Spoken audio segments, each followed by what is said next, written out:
Buddy, and welcome to Go Wellness Radio. I'm your host, Reagan Archibald, and today we're going to be talking about the little bugs in our guts.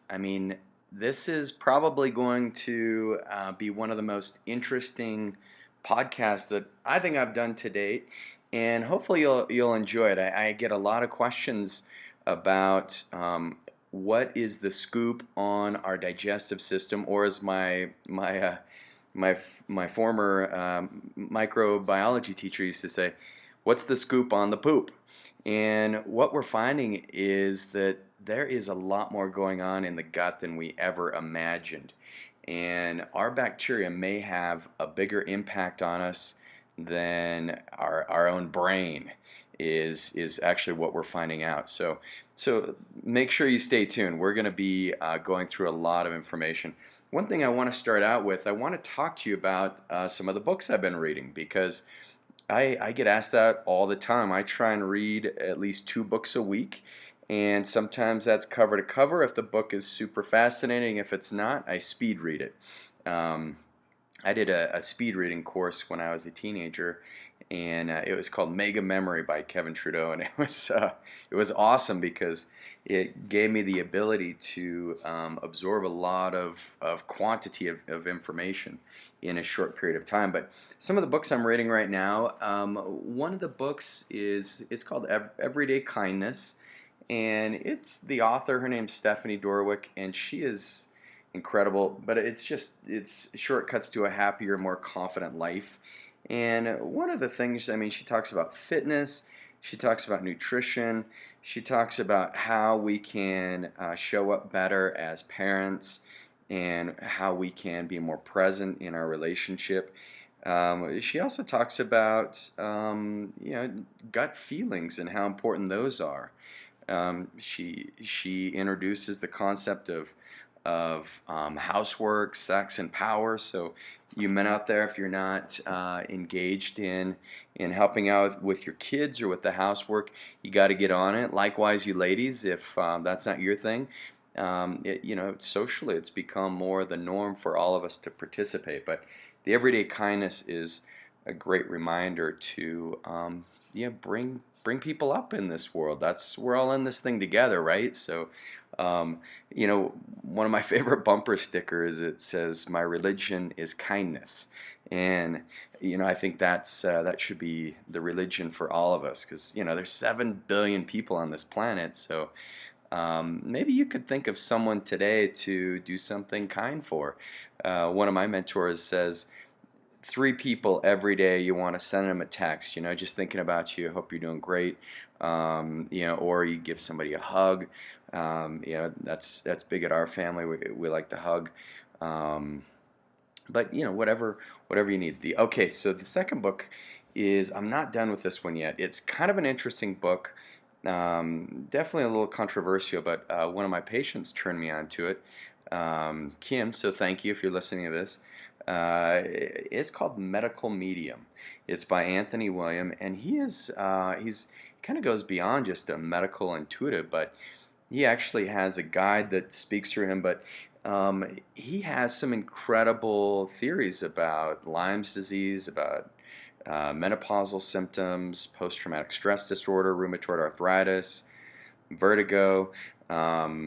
He's just got some very captivating knowledge that he's acquired through his ability to channel different sources.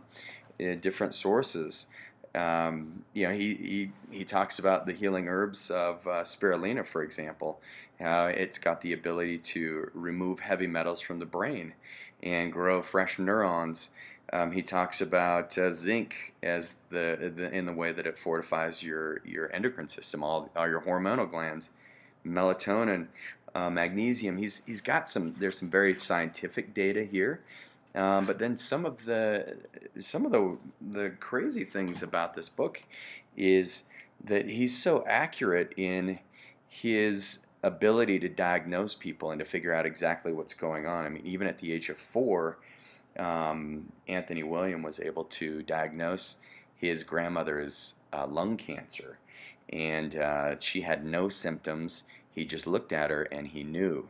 And so he still has that gift. But anyway, it's been a fascinating read, a little, a little different. And then some of the book I'll be referencing today in our conversation it's by Julia Enders, and her sister Jill did a lot of the illustrations on this book called Gut, but it's the inside story of our body's most underrated organ. And it's a phenomenal read. For those of you who are wellness members, I'm sure you've got a copy of this by now. If you don't, make sure you ask one of your health coaches, or next time you're in for acupuncture, let's get you that, because it's a great read. Concepts are much easier to follow than most of the books on the microbiome. So, all right. So anyway, let's dig in and let's talk about this thing called our bacteria, because we know you've got, if you look at the Human Microbiome Project, what they're doing is putting together massive quantities of data. And the more data that we get, the more we realize how little we really understand about what the gut does in our body, what or not the gut, but what the bacteria do in our body. Now, most of the bacteria reside right within your large intestine. That's where the bulk of these guys hang out. And if you look at the weight, if you were able to take out all the bacteria in your gut and you put it on your left hand, and then you were able to take your brain out of your skull, you put it in your right hand, the bacteria and your brain are going to be about identical in weight. Yes, and don't try that at home. It would be a mess. But your brain is so dependent on your bacteria. So what we're learning is you've got bacteria in your gut. That's where the majority of these guys hang out. You've got bacteria in your urogenital tract. That will include your bladder. That includes all your sex organs as well. You've got over 1,000 species, bacterial species, and a lot of those can be on your skin. You've got them in your mouth. In fact, there's actually a lot of evidence that shows that for those of you who are wine lovers, there's bacteria in the back of your tongue, and the bacteria is actually what gives you the specific flavor of wine. And so if if you like certain fermented foods, it's the same thing. You've got about one in 10,000 bacteria in your mouth than you would in your gut. So there's just a few little species right there. But that's where digestion starts, right in your mouth, right when you start masticating your food and chewing it. But we do know you've also got bacteria in your respiratory system, and that in your lungs. And for those of you who have had lung infections or pneumonia or bronchitis, laryngitis, all those bacteria cultures can get out of hand if it went bacterial on you. Most of us are going to have viral infections, so this winter do not rush out and go and grab an antibiotic. So just FYI, what we're finding is because our microbiome is the most healthy when it's the most diverse, that requires us, yes, I'm going to say it, we need to be a little more dirty. We need to wash our hands a little less frequently. We need to play in the dirt more. We're realizing that the sterile world that we're living in is causing a lot of damage to our bodies. And so when you take an antibiotic, that can set you back months, if not years, as far as having the right diversity in your system, in your digestive system, and in your microbiome. So microbiome, that term, what it means, micro is microscopic. It's things that can't be seen to the eye. These are little tiny critters that are invisible, which sometimes makes it hard for us to really appreciate their brevity. Biome includes all of the cultures in our gut, and that can include the fungus, that can include the bacteria. The microbiome, that's basically a term that spans the entire length of all of the cultures in our gut, all those little critters. And yes, you have more critters and more DNA for these bugs than you do human cells. So human DNA. So you're about you know, one human cell per every 100 bacterial cell. That's your microbiome.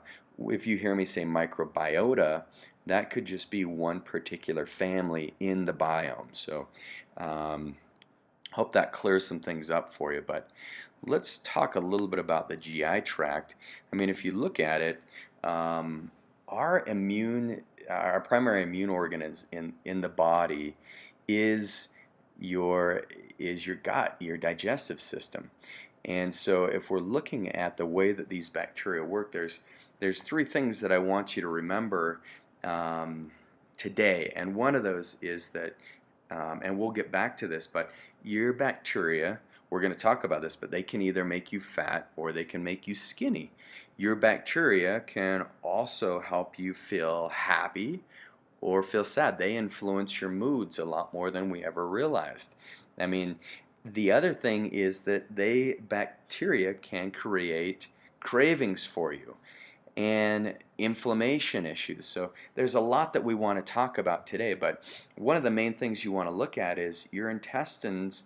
The bacteria in your intestines produce amino acids like tyrosine and tryptophan. Those are two amino acids that can cross your blood-brain barrier.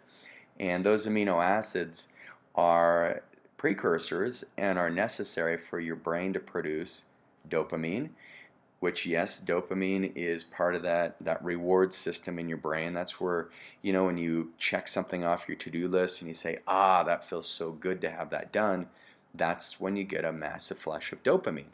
Dopamine also helps you make decisions and stay focused. When you have that euphoric feeling of happiness and well-being and relaxation, that's serotonin. And serotonin, we know at least 90% of the tryptophan that your brain needs to make serotonin is produced by the bacteria in your gut. So the bacteria have this nice reward system already built in place so that if you eat something that they like or you do something that they like, you get this nice little flush of tryptophan or tyrosine, and that's going to give you some dopamine, or it's going to give you some good serotonin. Small intestine, if you look at the way that your bacteria work, how they communicate is you have more nerve endings in your small intestine than you do you have more than you do along your spine. So that's crazy because a lot of us think, oh, the nervous system, it's in the spine, but you have even more nerve endings throughout your small intestine and into your large intestine as well. And so if these things get out of balance, even having a disruption in your back, like if you've got a fractured vertebrae or a disc compression, that can also have an impact on the way the bacteria function. So for those of you who are in pain and you get depressed a lot, there's a reason why, and it's because your bacteria cannot secrete the proper amounts of amino acids to create the neurotransmitters so that you have those neurotransmitters produced, like dopamine or serotonin or anandamide or even norepinephrine and epinephrine. So these critters, these little guys in our guts, are so critical for us to remain healthy. And I can't I can't give you all of the data because there is so much on this. But let's look at some of the diversity, some of the ways that our body starts to change. The microbiota, or this could even be the microbiome, but their microbiota, they're looking at the Bacteroides, the Firmicutes. They're looking at all these different bacteria strains, and what you see is that at birth we have a relatively low diversity, and so that's why for those of you who were not born vaginally, you can set yourself up for a life of chronic illness if you don't take care of your gut, if you're not eating fermented foods every day, because that very first gulp of air, that very first breath of air, it also includes a nice gulp of bacteria. Lactobacilli johnsonii is the name of that bacteria that we first ingest right out of the womb. And that bacteria is introduced to what was otherwise a sterile environment. And so when you start breastfeeding, the breast milk actually contains oligosaccharides, which are, and inulin, those are what are called prebiotics. So breast milk actually contains some bacteria as well, but it contains all the necessary prebiotics so that those little bacteria in your gut can start to grow and thrive. Because frankly, if we didn't have any bacteria in our system, we would not survive. Because as we've studied, you look at the ability for your body to break down and absorb vitamins and minerals and to get fatty acids and amino acid chains out of our food is all dependent on those bacteria eating those nutrients and breaking them down and creating different nutrients for you, their host, because bacteria love you just like you love them.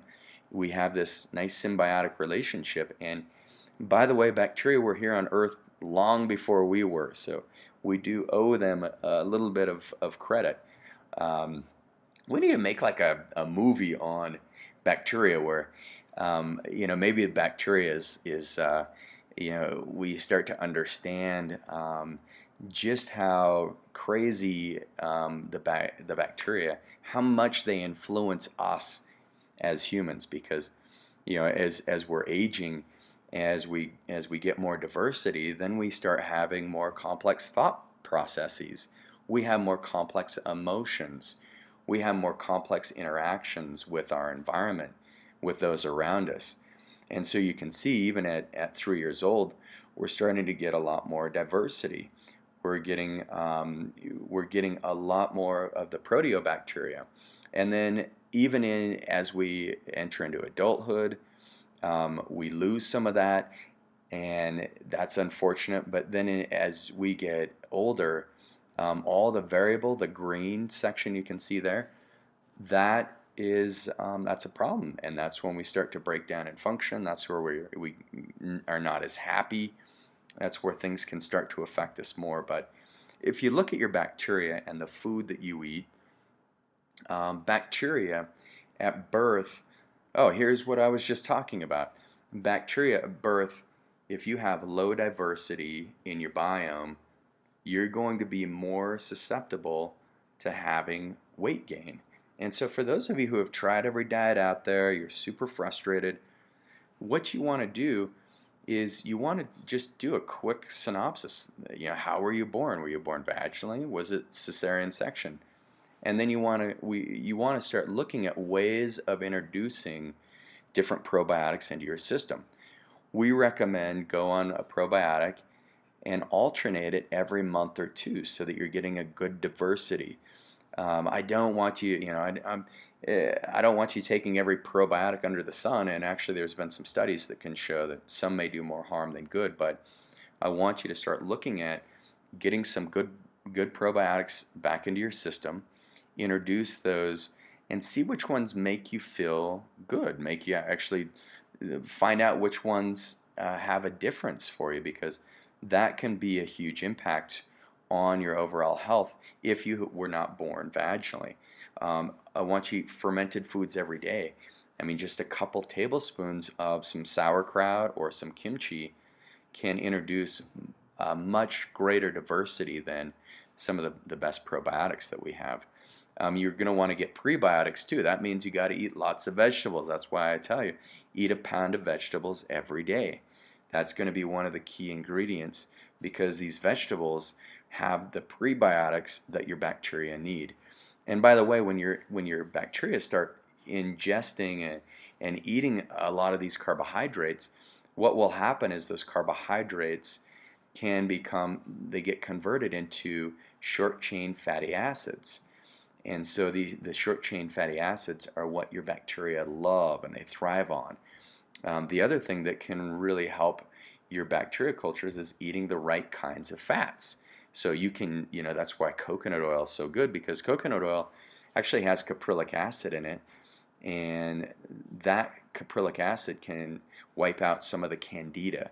And candida is an opportunistic microorganism, but it's parasitic, so it can deplete a lot of the bacteria that your gut really likes.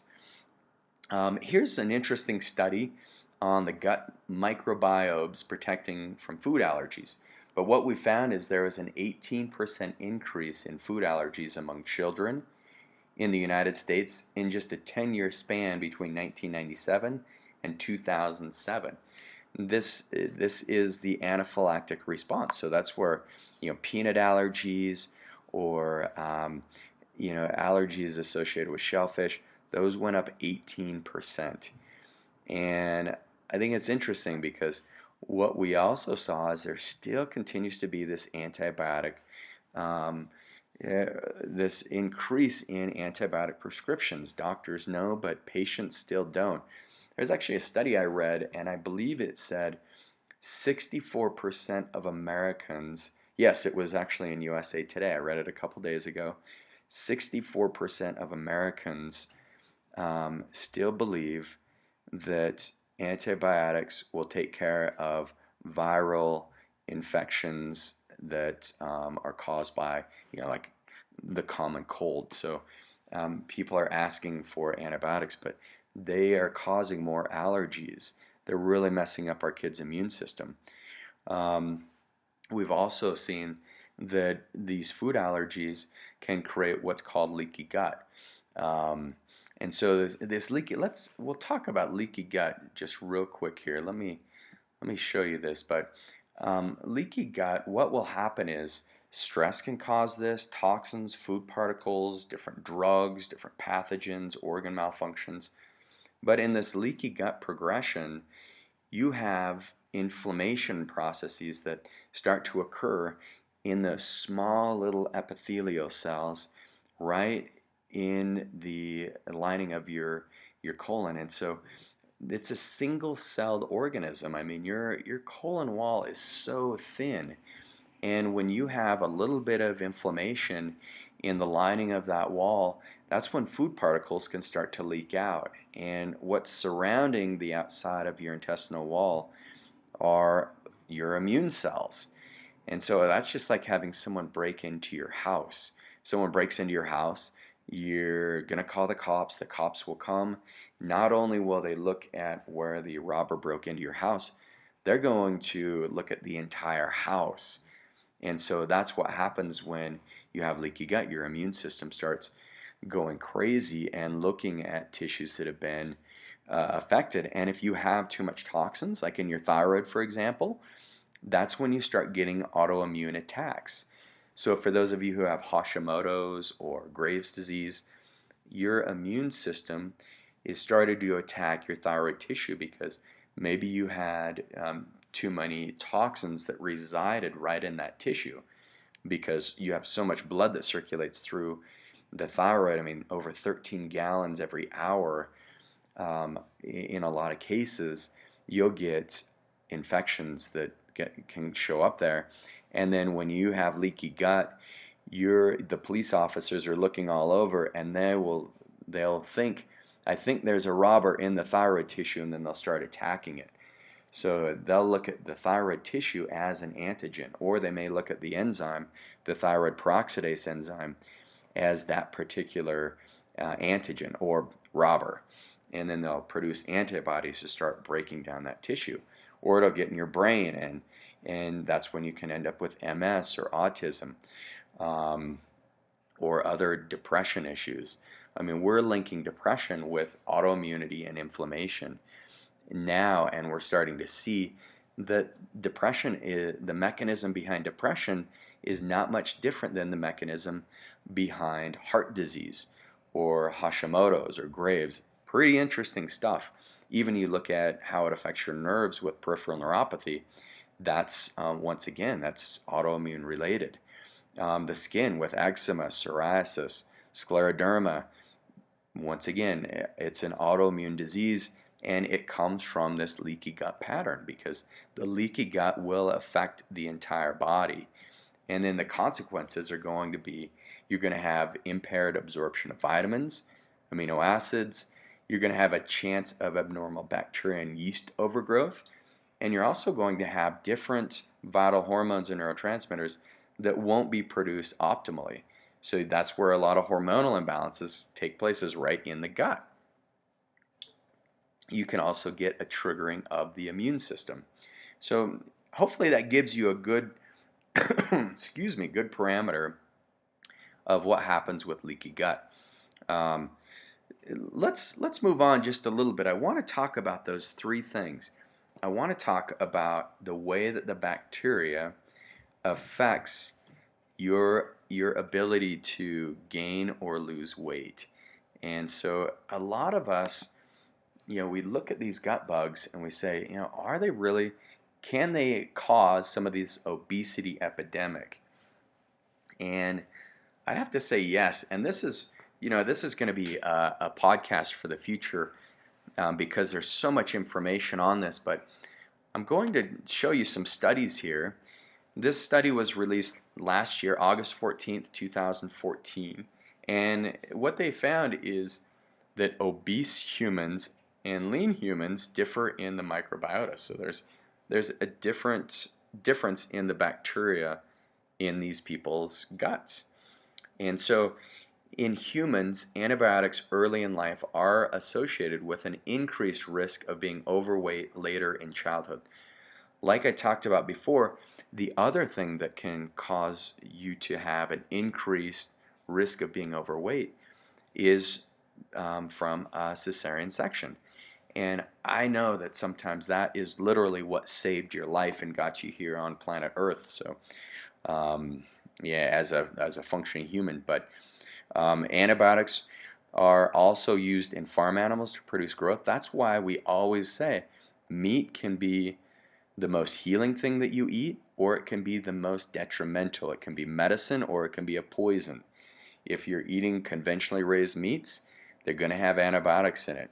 Europe finally banned the use of antibiotics or any type of growth accelerant in meats back in 2006. And so if you're traveling in Europe, great. It's going to be safe there. But if you come to the US, that's a problem. In mouse studies, they found the same, that certain bacteria are preferentially harmed and the imbalance is sustained after antibiotics are no longer administered. So when mice were given antibiotics, the bacteria that caused them to put on weight were actually stronger after the antibiotic use, and the other bacteria were weaker. So here's kind of that study where they looked at this. They did a study where they took a group of mice, and this has been repeated over and over again, but they did fecal transplant.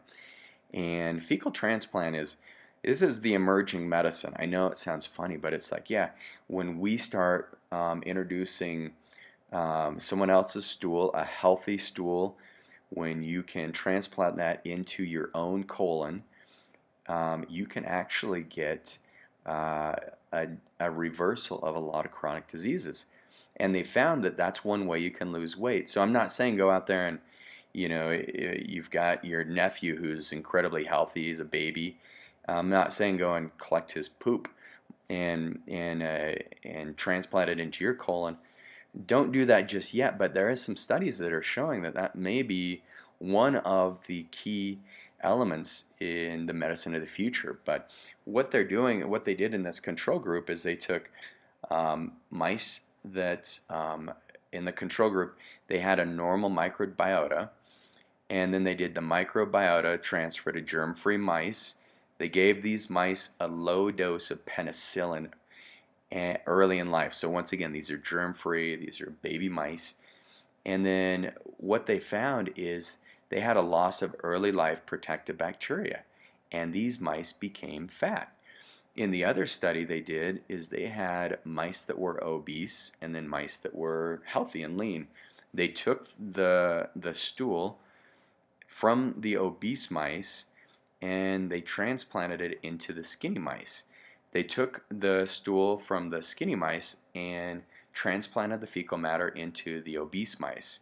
And what they found is without changing the diet, they saw that these skinny mice became fat, the fat mice became skinny, even though they're on the same diet, just by changing the microbiota. So next time you're thinking about taking that antibiotic, be very cautious about it, because what we're finding is that if you're taking too many antibiotics, antibiotics can increase leaky gut.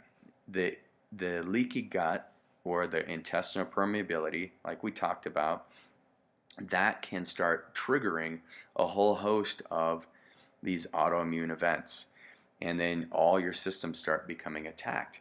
So let's get down to some basic things. So hopefully that wasn't too technical for you, but you're wondering, okay, well, yeah, I've got this biota that's off, and I want to know how to fix it. Well, one of the very first steps is we have to test your stool.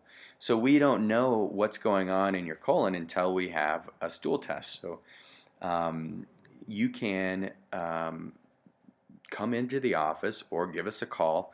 We'll get the kit out to you, and we send it into the lab, and then we can analyze what you've got going on there, because that can be one of the very key ingredients for you to get healthy again, and for you to lose that stubborn belly fat if that's what you've got, or if you've got an autoimmune condition.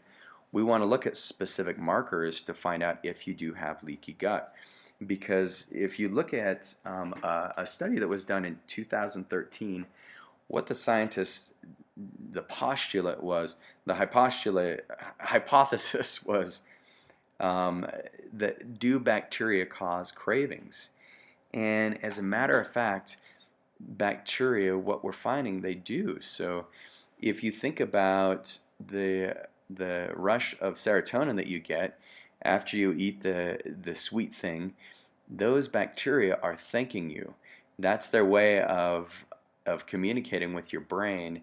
Remember, through that process of producing tryptophan, that's what's going to make serotonin, or the tyrosine is what's going to make the dopamine to give you that feel-good rush. So when you eat those particular foods, if you eat fatty foods, for example, or greasy foods, those bacteria cultures, or that family, that microbiota, depends on you for their survival. And so if you have this chronic infection throughout your entire body, the bacteria, what they'll do is they will get out of your gut where your gut's leaking, and they will crawl into your bloodstream, or swim, or whatever they do. They'll get into your bloodstream, and from your blood supply, they will start looking at other tissues that are damaged, and they will latch onto those tissues. So they could latch onto your thyroid, they can latch onto your liver, and they'll start affecting your metabolic process. The bacteria have a specific reason why they latch onto the thyroid more than most other organs in your body, and that's because they want to slow down metabolism. And so when they can slow down your metabolism, they will put more fat around organs and around your belly, and in your fatty tissue, so that they will have something to feed on if you die. Because when they see that there's an infection, that's where bacteria, they start crawling out of their cozy little home in your colon, and they think, okay, we've got to colonize in other areas because this person is not feeling well and they're going to die. So let's start producing and colonizing in other areas. That's where you get systemic. That's where massive infections come from. And so one thing that we do know is that when you're craving certain things, that's some of those bacteria that they're competing, and so they're trying to get you to behave in a certain way because it's opportunistic for them. So don't always go on your gut feelings alone, because sometimes, like if you have a candida overgrowth, which is a yeast, that yeast culture is going to cause you to crave a lot of sugar. So kind of an interesting thing. You just have to remember that these bacteria are very dependent on you, and you are dependent on them. And so we just need to create this nice, happy environment for all of us to get along very well. So hopefully that gave you some good information on the gut. Remember, just some key takeaways. Okay, what can you do with this information?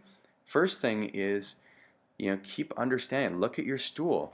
Is your stool formed? I mean, we want your stool to be foot-long floater. If you're pooping pellets, where your stool's not fully formed, that means it's taking you too long to digest your food. You could have some constipation there.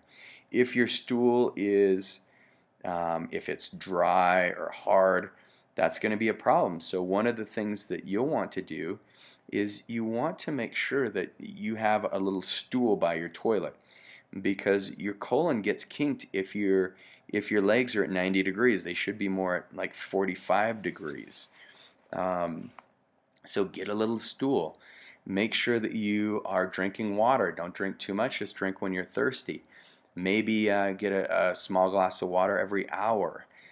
But if your stools are not formed, that means that things are passing early. You're not getting all the nutrients out of your food, especially if it's watery, if there's undigested food particles. What makes your stool bulky is the bacteria, and that's what you want, because that's when the bacteria has sufficiently broken down those proteins in your gut. So make sure you start, first thing, start checking out your stool. Start looking at your poop. Get things tested. Every 6 months you want to be, pooping in a box and sending it to the lab so you can find out what's going on there. Make sure you're eating fermented foods every morning, and that's not alcohol, unless you want to have an interesting day. But make sure you're getting fermented foods like some sauerkraut, some kimchi. Eat some pickles. Those are key to help boost your immunity, and feed your bacteria by eating a pound of vegetables every day.